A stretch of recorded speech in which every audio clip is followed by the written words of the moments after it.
Now, what I wanted to talk about is how to raise money, because we want to raise money with Love Running, as we've said. We want it to be the whole deal. We want to get fit, we want to get friends, and we want to change the world. And let me just tell you this. We have, and this is the official count as of today, the number of people signed in to do Love Running as of this morning is, ladies and gentlemen, you ready for this? 500. No. I don't want your pity. I want explosive enthusiasm. So let's try that one again. Ladies and gentlemen, as of today, we have 500 runners.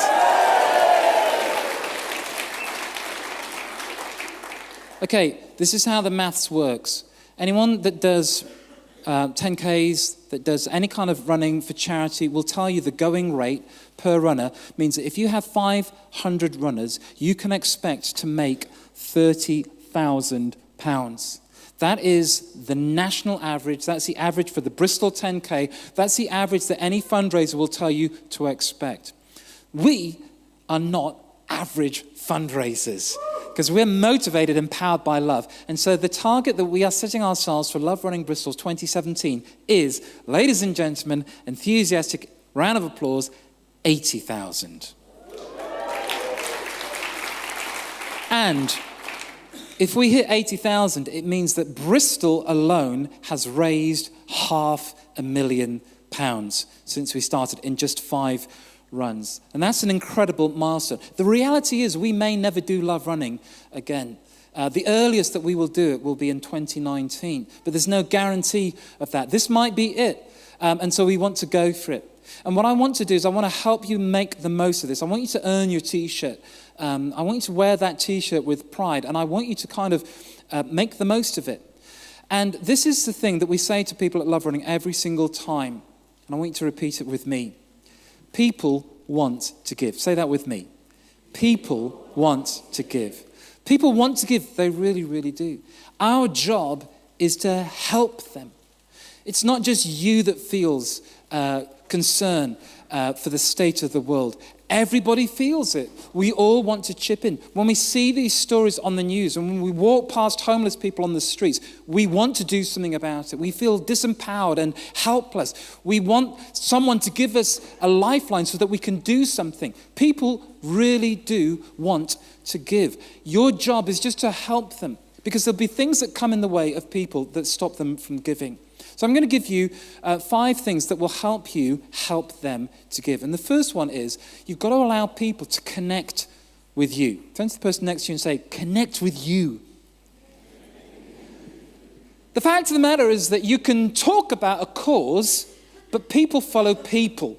People identify with individuals. People are motivated and inspired by human interest stories. And when you share yourself, you are the single best weapon in your own arsenal. You're the thing that will make the difference with this. And so when you do your fundraising, when you do your information, and you reach out to people, you tell your story. You make it personal to you. This is what I'm doing. This is why it's a challenge. This is why it's costing me. This is how I'm going and experiencing things. This is my journey. And I want to take people with me on my journey, because they will identify with me first and foremost. A concept or a cause is too theoretical, but a person that you know and love and identify with really is motivational. And the people that sponsor you will sponsor you because it's you doing it. So your job is to help them connect with you. So when you do your page and when you do your emails, when you do your social media, when you do your Facebook, always be telling your story. How are you feeling? What are your ups? What are your downs? How are things going? Help them connect with you. The second thing, help them connect with the causes. In other words, you become the proponent, you become the advocate, you become the spokesperson for these things.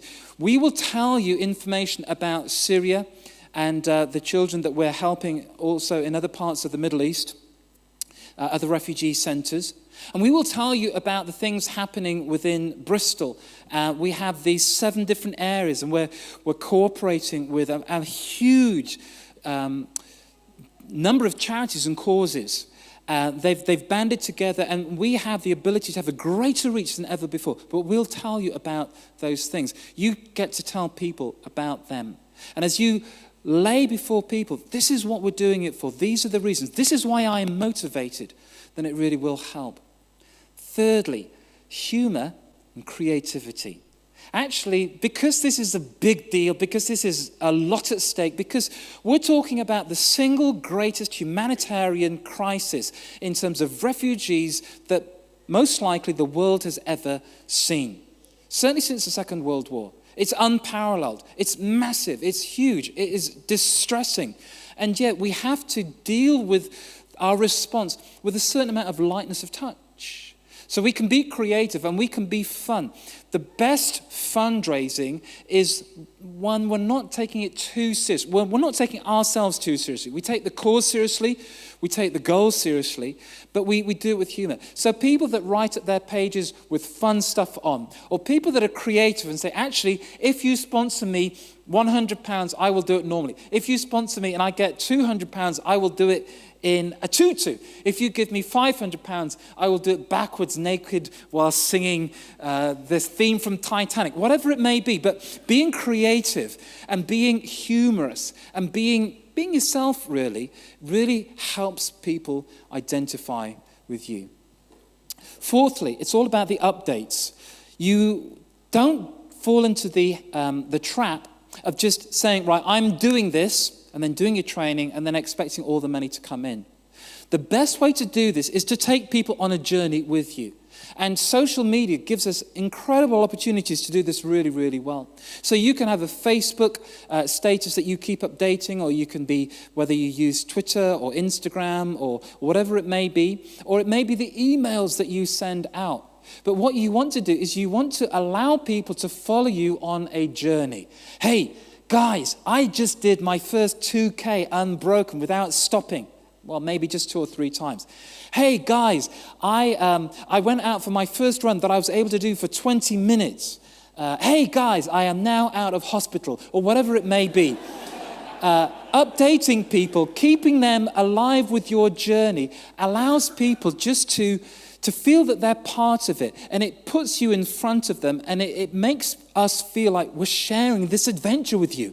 We're on a journey with you. We're going forward with you, and it's exciting, and we feel part of it. And I'm not just giving, I'm getting something out of it because I feel like I'm part of the story, and I'm engaged. So always update. And that means that when you have your page, and I'll talk about pages in a second, you have your page on Virgin Money Giving. Maybe you set a target, and you say, my target is £300.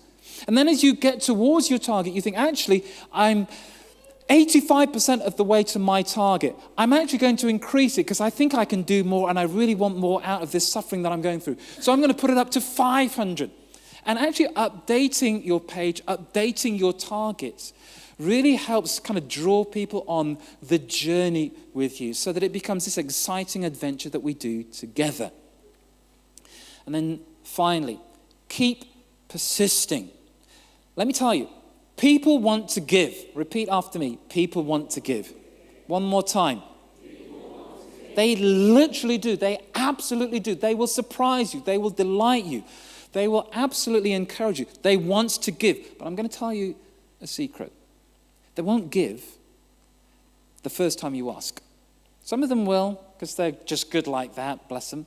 But most of them will not. They want to give, but they won't. You'll ask them a second time, they won't give to you. They want to give, but they just haven't got round to it. Or some stuff has crowded in the way, or they forgot about it, or it went further down their inbox, or the moment passed, or maybe it wasn't quite, payday, or they didn't feel quite flush enough, but they really wanted to.